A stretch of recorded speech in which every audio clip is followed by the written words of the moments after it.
بسم اللہ الرحمن الرحیم۔ صرف 5 منٹ کا مدرسہ قرآن و حدیث کی روشنی میں 200واں دن 20 رجب المرجب۔ نمبر 1، اسلامی تاریخ۔ حضرت عباس بن عبد المطلب رضی اللہ عنہ۔ حضرت عباس رضی اللہ عنہ نبی کریم صلی اللہ علیہ وسلم کے چچا ہیں اور عمر میں آپ صلی اللہ علیہ وسلم سے صرف 2 سال بڑے ہیں۔ رسول اللہ صلی اللہ علیہ وسلم سے ان کو بے حد محبت تھی اور مسلمان ہونے سے پہلے بھی وہ حضور صلی اللہ علیہ وسلم کی مدد کیا کرتے تھے۔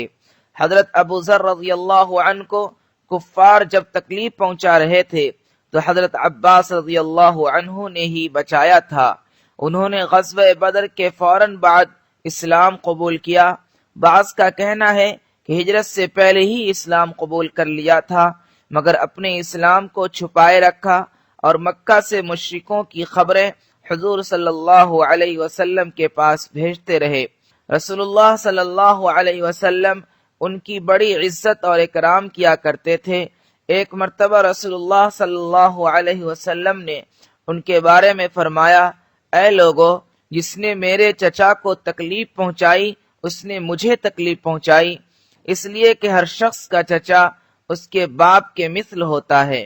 حضرت عباس رضی اللہ عنہ کی وفات حضرت عثمان رضی اللہ عنہ کے دور خلافت میں 82 سال کی عمر میں جمعہ کے دن 12 رجب سن 32 ہجری میں ہوئی اور جنت البقیع میں دفن ہوئے۔ حضرت عثمان رضی اللہ عنہ نے نماز جنازہ پڑھائی۔ نمبر 2، حضور صلی اللہ علیہ وسلم کا معجزہ، خلافت راشدہ کی مدت کی پیشین گوئی۔ رسول اللہ صلی اللہ علیہ وسلم نے فرمایا، میرے وصال کے بعد خلافت راشدہ 30 برس رہے گی، پھر بادشاہی ہو جائے گی۔ چنانچہ آپ صلی اللہ علیہ وسلم کی پیشین گوئی کے مطابق یہ 30 سال کی مدت حضرت علی رضی اللہ عنہ کی خلافت تک چلی، پھر اس کے بعد بادشاہت کا دور شروع ہو گیا۔ نمبر 3، ایک فرض کے بارے میں، اپنے گھر والوں کو نماز کا حکم دینا۔ قرآن میں اللہ تعالیٰ فرماتا ہے، آپ اپنے گھر والوں کو نماز کا حکم کرتے رہیے اور خود بھی نماز کے پابند رہیے۔ ہم آپ سے روزی طلب نہیں کرتے، روزی تو آپ کو ہم دیں گے اور اچھا انجام تو پرہیزگاری ہی ہے۔ نمبر 4، ایک سنت کے بارے میں، دعوت کھانے کے بعد کیا پڑھیں۔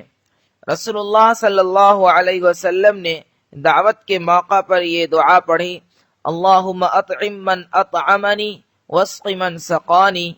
ترجمہ، اے اللہ، جس نے ہمیں کھلایا تو اس کو کھلا، جس نے ہمیں پلایا تو اس کو پلا۔ نمبر 5، ایک اہم عمل کی فضیلت، اذان اور صف اول کا ثواب۔ رسول اللہ صلی اللہ علیہ وسلم نے فرمایا، اگر لوگوں کو معلوم ہو جائے کہ اذان دینے میں اور صف اول میں کتنا ثواب ہے تو وہ صف اول اور اذان دینے کے لیے تلواروں سے مقابلہ کر کے آگے بڑھنے کے لیے کوشش کرنے لگیں۔ نمبر 6، ایک گناہ کے بارے میں، عہد توڑنے والوں کا انجام۔ قرآن میں اللہ تعالیٰ فرماتا ہے، جو لوگ اللہ سے پختہ عہد کرنے کے بعد توڑ ڈالتے ہیں اور جن تعلقات کے جوڑنے کا اللہ نے حکم دیا ہے ان کو توڑتے ہیں اور زمین میں فساد پھیلاتے ہیں، انہی لوگوں پر اللہ کی پھٹکار ہوگی اور آخرت میں ان کے لیے بڑی خرابی ہے۔ نمبر 7، دنیا کے بارے میں، دنیاوی زندگی کی مثال۔ قرآن میں اللہ تعالیٰ فرماتا ہے، دنیا کی زندگی کی مثال ایسی ہے جیسا کہ ہم نے آسمان سے پانی برسایا ہو، پھر اس کی وجہ سے زمین کے پیڑ پودے پیدا ہو کر خوب گنجان ہو گئے ہوں، پھر یہ کسی حادثہ کا شکار ہو کر ریزہ ریزہ ہو جائے کہ اس کو ہوا اڑائے پھرتی ہو۔ فائدہ، جس طرح پانی برسنے کی وجہ سے زمین کے پیڑ پودے خوب ہرے بھرے ہو جاتے ہیں، پھر کسی آفت کا شکار ہو کر سب ختم ہو جاتا ہے، اسی طرح دنیاوی زندگی ہے کہ آج سب کچھ موجود ہے اور جب موت آئے گی تو تو کچھ بھی باقی نہیں رہے گا۔ نمبر 8، آخرت کے بارے میں دوزخی کے ہونٹ۔ حضرت ابو سعید رضی اللہ عنہ سے روایت ہے کہ رسول اللہ صلی اللہ علیہ وسلم نے وَهُمْ فِيهَا كَالِحُونَ کی تفسیر میں فرمایا، دوزخ کی آگ چہروں کو ایسا بھون دے گی کہ دوزخی کا اوپر کا ہونٹ اوپر کو چڑھ جائے گا، یہاں تک کہ سر کے درمیان تک جا پہنچے گا، اور اس کا نیچے کا ہونٹ لٹک جائے گا، یہاں تک کہ وہ دوزخی کی ناپ تک پہنچ جائے گا۔ نمبر 9، طب نبوی سے علاج، سفرجل کے فوائد۔ حضرت طلحہ رضی اللہ تعالی عنہ فرماتے ہیں کہ میں رسول اللہ صلی اللہ علیہ وسلم کی خدمت میں حاضر ہوا تو آپ صلی اللہ علیہ وسلم کے دست مبارک میں ایک سفرجل یعنی بہی تھا۔ پھر آپ صلی اللہ علیہ وسلم نے فرمایا، طلحہ اسے لو کیونکہ یہ دل کو سکون پہنچاتا ہے۔ نمبر 10، نبی صلی اللہ علیہ وسلم کی نصیحت۔